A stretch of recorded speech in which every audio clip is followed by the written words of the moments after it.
Hi everybody, welcome back. And I know it's been a while since I was last on video. There's a good reason for that, and that was that my brother died back in January, and I just needed to take a break from all social media. So I allowed myself to do that. And now I think it's time to come back. I'm easing myself into it. So what I thought I'd start with was a little video on how to deal with the shit life throws at you.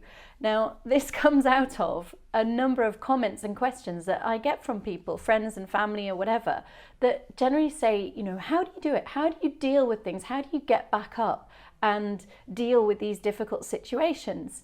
And I just think, well, I just do it. You just have to. There isn't any other option than continuing and moving on with life. But then I started thinking about it and thought, well, actually, no, there are really some steps or some pieces of advice that I could perhaps give to people about how to do this. And the first one, I guess, is something to do with acceptance and just sort of going, okay, this is the new reality.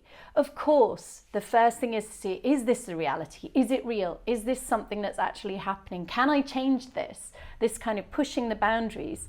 But at a certain point, you have to admit, okay, I can't change this. I can't do anything about this, particularly when someone dies. I remember when my dad died, I was just thinking, oh my God, what can I do? What can I do to fix this? How can I fix it? There are some things you just can't fix.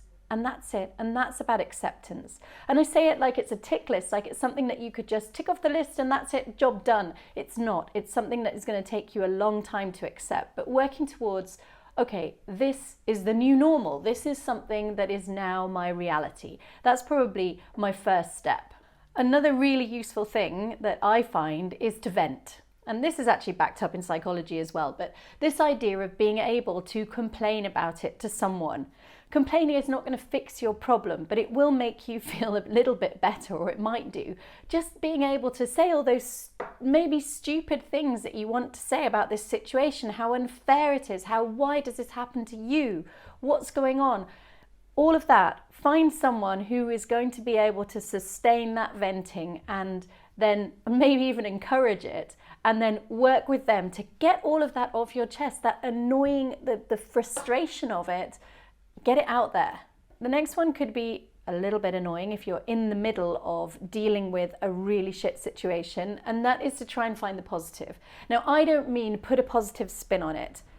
That's something I'm really against. You've probably heard me of talking about this before, about positive psychology and, oh, you know, it's not all that bad and things like that. But one thing that does help is to think maybe about either what you're learning from the experience or, you know, it could have been a lot worse.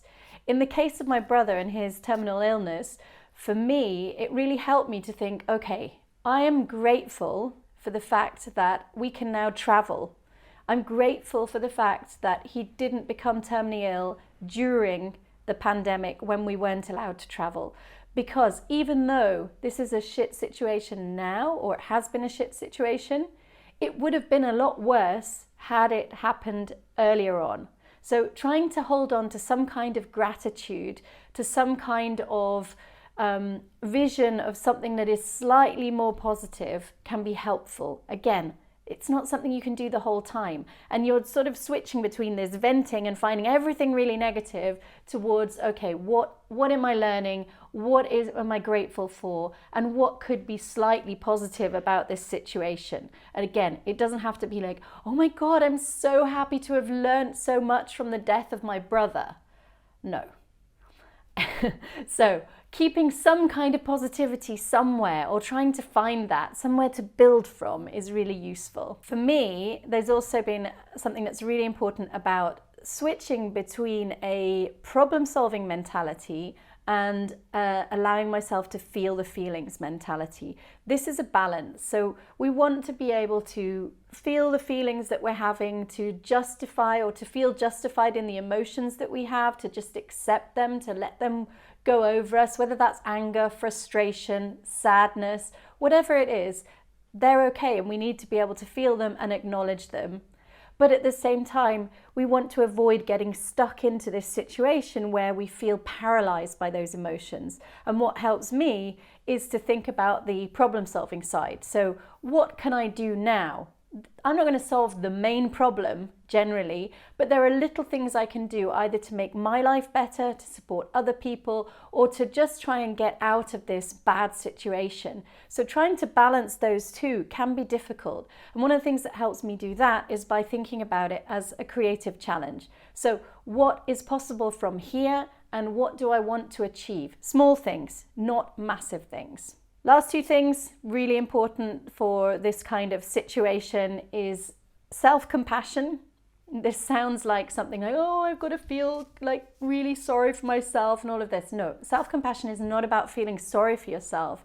It's about giving yourself a break, about remembering that you're going through a tough time and you are not going to be on your A game. You may not be as good as you would like to be. That doesn't mean you're absolutely rubbish. That doesn't mean you've forgotten to be a great professional or forgotten to be able to be who you really are. It just means you're going through a tough time at the moment. So allowing yourself a little bit of forgiveness and a little bit of space is a really important thing to do. And as I say it, I know that it's a really hard thing to do as well, especially if you're very self-demanding like me. So even give yourself a break on giving yourself a break. So don't put be more self-compassionate on a list and then, whip yourself for not being more self-compassionate. That's not very helpful.